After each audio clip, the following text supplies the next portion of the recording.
Hey there everybody, this is SXE Blues, and to my delight I am able to bring you a episode review for Doctor Who Series 6 episode, The Doctor's Wife, thanks to an uploader on YouTube. I got to see the entire episode, and so this is going to be my take on it. Please note, for those who haven't seen it, this is going to be pretty spoilery. I'm not going to hold back. I'm just going to reference everything that's, stuck out to me. I cheated a little bit with this one because I've taken notes as I was watching it, simply because I've had other things on my mind, and being able to go back over it in my head would be a little problematic. But so if you care to join me, let's go ahead and take a look at The Doctor's Wife. Now, we open somewhat interestingly. We're kind of, it throws back to the original Doctor Who series in that, at least for me, it struck me, this whole episode elements struck me as being homages to the original. And Neil Gaiman, who wrote the episode, I know he's a longtime fan of Doctor Who, so this is definitely understandable. But the reason I say it kind of harkens back to older Doctor Who is because we get kind of like a setup. Before we're in the TARDIS, before with the Doctor, Amy and Rory, first we see the incidental characters to the story, that being Idris, auntie and uncle, as well as nephew, and Ood. And there's discussion talking about how her mind is going to be taken out of her and it's going to be replaced, and the gist of it being that they are going to somehow siphon the Matrix energy, the heart of the TARDIS, and implant it into Idris. And immediately this struck me as very interesting, and very, the way Uncle says something like there's a Time Lord coming, and his excitement over that, it just gives me pause and makes me like wonder what's going on.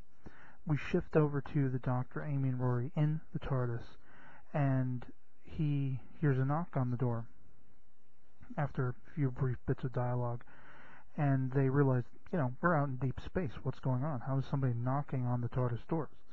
So the Doctor goes and opens the doors, and there's this little glowing boxy thing that contains a distress signal.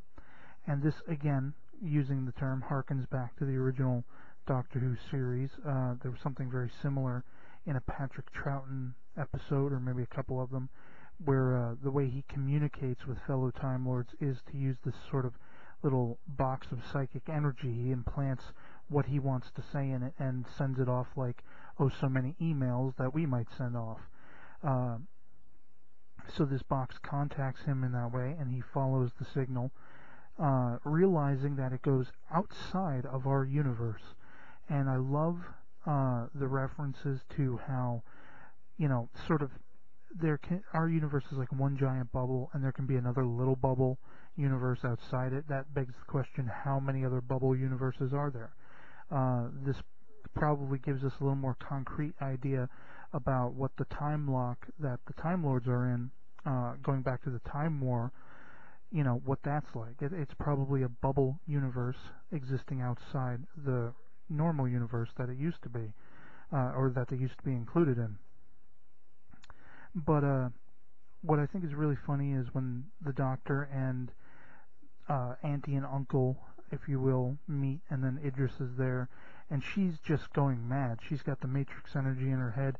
She's trying to make sense of it, because it's the soul of the TARDIS, essentially, is in her, and she and it all as one are trying to make sense of it, and she calls the Doctor her thief, and he's not sure what that means, and she goes and kisses him, and then she bites him, and it's just, I love the reference to how the planet smells like armpits, and it's just very funny and very, it completely had me like giddy and laughing and just excited.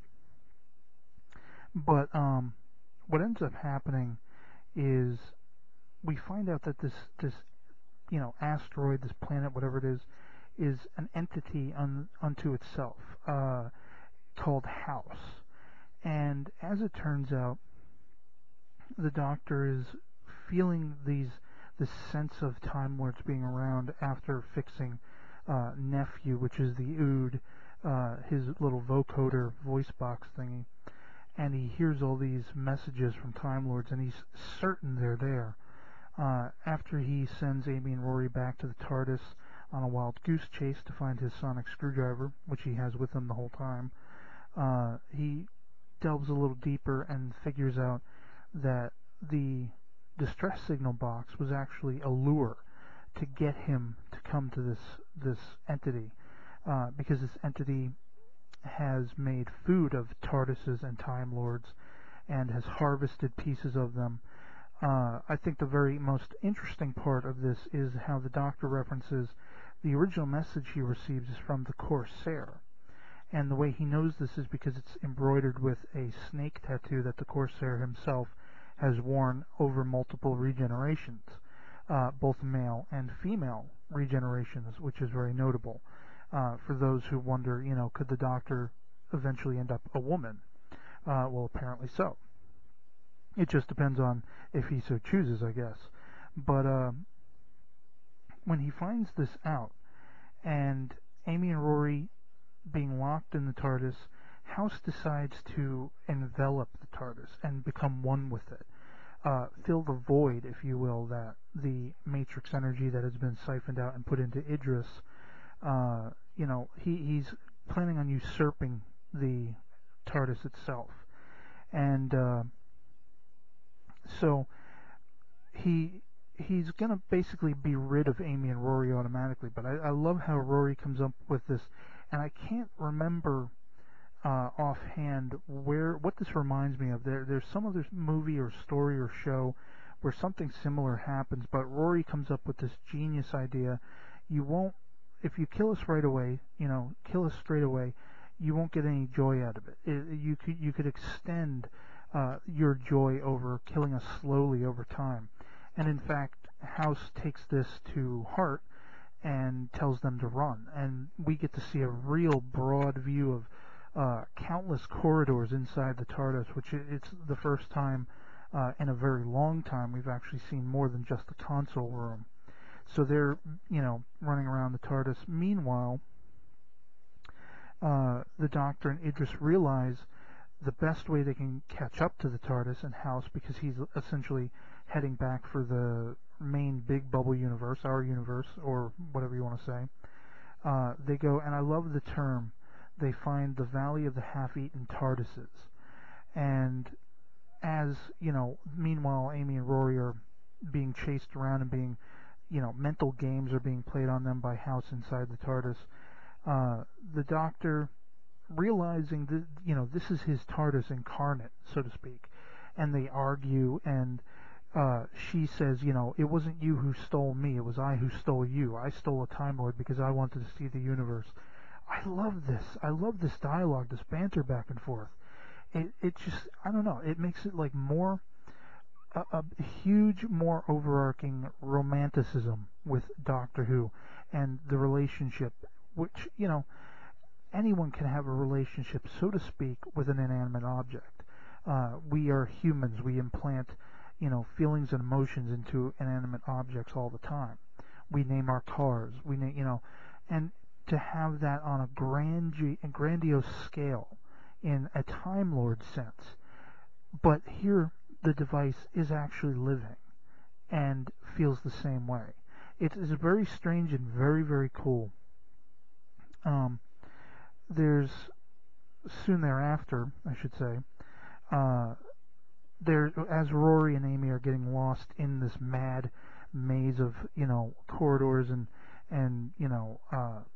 Amy keeps running into Rory getting older, and time has passed, and it's all a mind game. It's very interesting, and yet again, Rory ends up dying, not before going mad. But there's a point where, as the Doctor and Idris are trying to manufacture their own TARDIS to hopefully catch up to the Doctor's TARDIS and Amy and Rory and save them and stop House. Idris, I think it's really cool, kind of harkening back to when Rose takes in the TARDIS energy and then it escapes again. The energy has to be like Idris imbues some of it into this little mock-up of a TARDIS that they've created, and they go flying through the universe, this little ball of energy surrounding this little half-concocted TARDIS to chase after. And soon thereafter, as the illusions are continuing for Amy and Rory, Rory gets a message. I think it's really funny how Idris, aka the soul of the TARDIS, considers Rory to be the pretty one, air quotes, and even the Doctor's kind of taken aback by that. But Idris implants this message into Rory of where they can go to find a spare console room, the epic 10th Doctor's TARDIS that everyone in the trailer, pre-series was wondering, what does this mean? When's it going to show up? How's it going to show up? And so finally we see it's to, unlock the barrier that would keep the Doctor and Idris and their little mock-up of a TARDIS slowly chasing, or rather, slowly getting closer and closer to the TARDIS, the main TARDIS, so they can materialize within it. And they successfully do that, taking out Nephew, again, the Ood, the controlled Ood, I guess you could say, that was House's, minion, if you will. And so there's a little debate that goes on between House and the Doctor about, what worth they are to him. And the Doctor says, I'm going to help you. I'm going to tell you exactly what you need to do.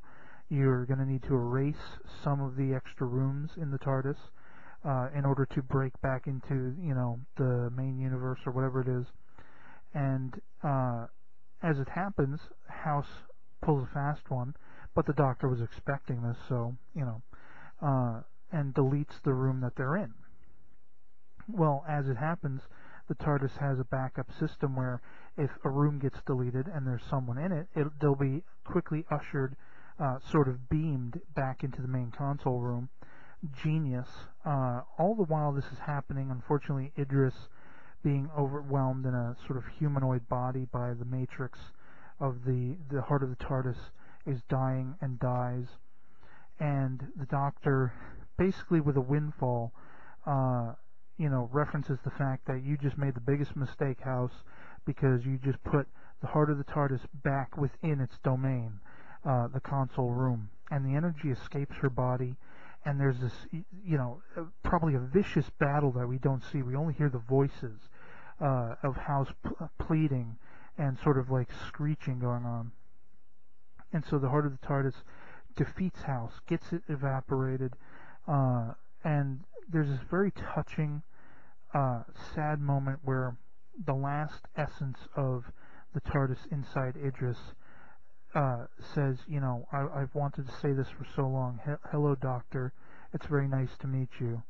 And as she fades away, I had to replay it because I wasn't sure if I heard correctly, but her parting words to him are, I love you. And Rory's teary-eyed response to this is very near mimicking my own as a viewer. I'm completely overwhelmed with it. And so then they, skip ahead a little bit, and Amy and Rory are asking him, is there any chance he'll be able to make the TARDIS talk again? And of course, no. But the Doctor's going to try, one way or the other. He's got to try everything. Idris has imparted this one last thing that I think is very poignant, and it's coming down the line when Rory says that the message was given to him, the only water in the forest is the river. And obviously this is playing on River Song. I don't know in what capacity, so it's something, big and bold that's coming down the line. And finally, I just think it's really cool how, Amy and Rory don't want bunk beds in their private room. And the very last shot with the Doctor saying, are you still there? Can you hear me? And he references the Eye of Orion from the Five Doctors, I believe. And then the shifter moves by itself, and the TARDIS and the Doctor, he's just gallantly going off onto the further adventures. And so this episode was epic and really cool. just beautiful, and I loved it. So thanks for watching, and see you later. Peace.